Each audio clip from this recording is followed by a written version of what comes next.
Research کے مطابق 85% world economy in ملکوں کے پاس ہے جہاں پیور پرفیکٹ ڈیموکریسی ہے، اور 10% ان ملکوں کے پاس ہے جہاں سیمی ڈیموکریٹک ہیں، اور 5% ان کے پاس ہے جو بالکل کنگڈمز ہیں یا ملٹری ڈکٹیٹرشپ ہے۔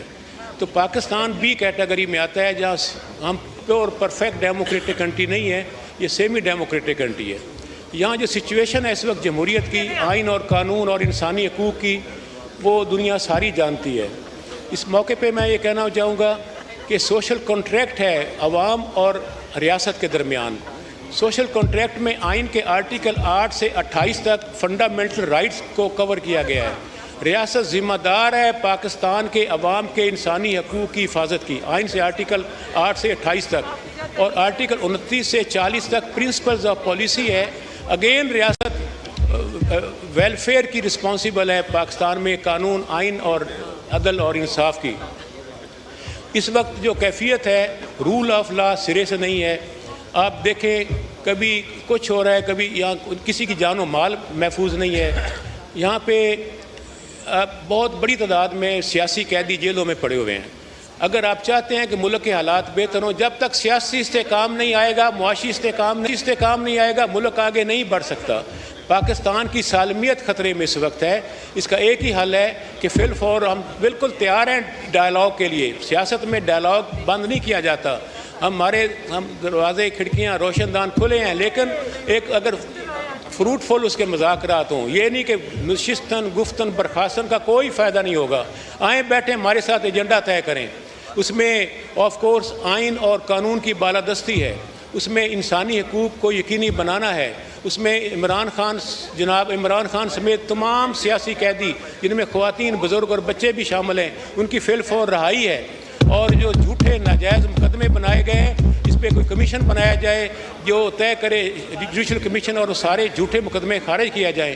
ایک بندے پہ 30 مقدمے کیسے ہو سکتا ہے؟ یہ سب ایسے آگے بات بڑھ نہیں سکتی۔ اس موقع پر اسی طرح جوڈیشل ریفارمز کی ضرورت ہے، الیکٹورل ریفارمز کی ضرورت ہے، الیکشن کمیشن کے ریفارم کی ضرورت ہے۔ الیکشن کمیشن تھوڑا بھی اگر خیال کرے، ہمارے پڑوسی ملک میں 4 مراحل میں الیکشن ہو رہا ہے انڈیا میں، اور الیکٹرانک ووٹنگ مشین کے ساتھ ہو رہا ہے۔ وہاں پہ تو کسی نے انگلی نہیں اٹھائی الیکشن کمیشن پر، کیونکہ وہ فیئر الیکشن کروا رہا ہے۔ آخر کیا مسئلہ ہے؟ میرے اپنے حلقے میں آپ لے کے الیکشن ایکٹ 2017 سیکشن 67 کہتی ہے کہ سابق M N A M P اگر آزاد الیکشن لڑے تو اس کی مرضی کا الیکشن سمبل دیا جائے گا۔ میں اور میرے دونوں ونگ جو تھے، پینل کے دونوں خواتین ہیں، ہم تینوں سابق ارکان اسمبلی تھے، ہم نے تینوں نے پیالے کا نشان مانگا، نشان موجود تھا، مجھے میز کرسی دے دیا۔ میرے ساتھ ایک کو میز، ایک کو کرسی، مجھے میز کرسی۔ نیچے صوبے میں بھی ڈمی کینڈیڈیٹس کو میز کرسی۔ 32,000 ووٹ میرا ان جعلی نشانوں نے لیا۔ میں اس پر ریٹ میں گیا ہائی کورٹ میں، ہائی کورٹ نے میرے حق میں فیصلہ کیا، اس پہ الیکشن کمیشن نے فیصلہ میرے حق میں کرنے کی بجائے فائل چھپا لی، اور آج تک وہ نکلی نہیں فائل وہاں سے۔ کنٹیمپٹ آف کورٹ میں گیا تو جج صاحب نے فائل چھپائی اور گھر لے کر گئے، وہ فائل جج صاحب کے گھر سے واپس نہیں آئی۔ یہ اس ملک میں اس طرح نہیں ہوگا۔ پھر بھی میں 1,30,000 ووٹ لے کر قومی اسمبلی میں پہنچ گیا، میرا پورا پینل بھی جیتا ہے۔ میں یہ کہنا چاہوں گا کہ election commission of Pakistan, judiciary, election laws, electoral reforms اور economic reforms, rule of law, آئین کی بالادستی، یہاں پہ تمام قیدیوں کی رہائی، تمام معاملہ سب کو عدل اور انصاف۔ جناب والا حضرت علی کرم اللہ وجہ نے فرمایا تھا کہ کفر کی حکومت چل سکتی ہے، ظلم کی حکومت نہیں چل سکتی۔ زیادہ عرصے تک اس سلسلے کو سسٹین نہیں کیا جا سکتا۔ اگر ہم واقعی پاکستان کی آزادی کے ساتھ مخلص ہیں تو پھر ہمیں عوام کو مطمئن کرنا ہوگا۔ اس کا ایک ہی طریقہ ہے کہ پاکستان میں رول آف لا ہو، لوگوں کو عدل اور انصاف ملے، اور یہاں پہ بالکل ہم کوئی حق میں نہیں ہے کہ لڑائی جھگڑا ہو، لیکن جو لڑائی جھگڑا کب ہوتا ہے؟ جب فرسٹریشن ہوتی ہے۔ فرسٹریشن کب ہوتی ہے؟ جب آپ کو حق آپ کو نہیں ملتا، چھینا جاتا ہے، آپ کے ساتھ ظلم ہوتا ہے، زیادتی ہوتی ہے۔ فارم 45 ہمارے پاس ہے، فارم 47 ان کے پاس ہے۔ دنیا میں کبھی ایسا بھی ہوا ہے؟ اس سے بڑھ کر اور جمہوریت کے ساتھ کھلواڑ اور دھکا شاہی اور زیادتی کیا ہو سکتی ہے؟ تو ہم تمام معاملات پر بات کرنے کو تیار ہیں۔ ہمارے جو 60 کیسز ہیں ایم این ایز کے، ہم نے ٹریبیونلز میں کیس فائل کیا ہے، وہ بھی چاہیے کہ فی الفور اس کے فیصلے آن میرٹ ہوں. اگر میرٹ پہ فیصلے ہوں تو اس حیوان کی سچویشن بھی بدل جائے گی, ادھر والے ادھر آ جائیں گے, ادھر والے ادھر ہو جائیں گے. یہ وقت ثابت کرے گا ایسا ہی ہوگا. جب خواتین سڑکوں پر آئیں کہ اوپن میرٹ کیا جائے, پہلے میل فیمیل کا میرٹ فکس, ایڈمیشن کا کوٹا فکس تھا, اور یہ آئین کے آرٹیکل 25 کی خلاف ورزی تھی, ڈسکریمنیشن نہیں ہو سکتی تھی. تو میرے نیگوسیشن کے بعد, میری سمری موو کرنے کے بعد, پنجاب پہلا صوبہ ہے 80s میں جس نے اوپن میرٹ کیا تھا داخلے کا, اور باقی صوبوں نے فالو کیا. گزارش یہ ہے, ایک تو اس کی اسپینڈنگ, ابھی بجٹ آنے والا ہے ایجوکیشن کے اور سائنس اینڈ ٹیکنالوجی پہ, اپنے پڑوسی ممالک کو کے اسپینڈنگ کو دیکھتے ہوئے اس میں اضافہ کیا جائے. دوسری گزارش یہ ہوگی کہ اوپن میرٹ آنے کے بعد میڈیکل کالجز اور یونیورسٹیوں میں فی میل داخلے زیادہ ہیں, آپ جائزہ لیں اس کا. تو میری گزارش یہ ہوگی کہ سب سے بڑا مسئلہ ٹرانسپورٹ اور ہاسٹلز کا ہے. یقین جانیے بچیاں اور خواتین اساتذہ آ رہی ہیں تعلیمی اداروں میں, آگے ان کو رہنے کے لیے ہاسٹل نہیں ہے, ان کو پرائیویٹ ہاسٹل میں جانا پڑتا ہے جہاں وہ محفوظ نہیں ہے.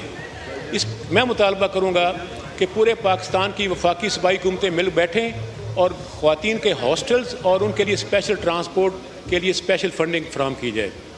اسی موقع پہ میں کہنا چاہوں گا کہ میرے علاقے میں 31 اگست 2022 کو پنجاب اسمبلی میں ایک بل کی شکل میں یونیورسٹی آف کمالیہ کو چارٹر عطا کیا گیا, اور اس کا نوٹیفیکیشن ہوا, 45 ایکڑ زمین ٹرانسفر ہوئی, 30 کروڑ روپے ریلیز ہوا, وائس چانسلر, ٹریجرر, رجسٹرار اس کی تنخواہیں لے رہے ہیں, 3000 اساتذہ کی درخواستیں وصول ہوئیں, اس کا ٹیسٹ ہوا اپریل 2023 کو, آج تک اس کا رزلٹ نہیں نکلا.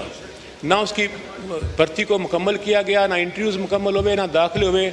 2.25 سال سے علاقے کے غریب متوسط طبقہ کے بچے بچیاں منتظر ہیں کہ کب کلاسز کا اجرا ہوگا.